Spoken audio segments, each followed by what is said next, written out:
बातमी आहे पुण्यामधून महाविद्यालयासमोर अंमली पदार्थांची विक्री केली गेली होती। पुण्यातील आझाद समाज पार्टीकडून या संपूर्ण प्रकरणाचा पर्दाफाश करण्यात आला। विक्रीसाठी आणलेला लाखो रुपयांचा गांजा जप्त करण्यात आलाय।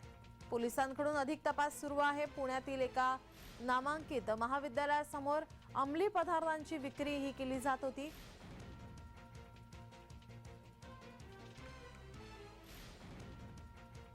आझाद समाज पार्टीच्या वतीने व पॅन्थर आर्मीच्या वतीने या पूर्ण महाराष्ट्र शासनाचा जाहीर निषेध करण्यात येत आहे।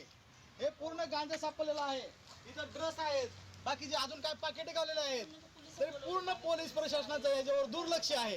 पोलीस प्रशासन काय करतंय?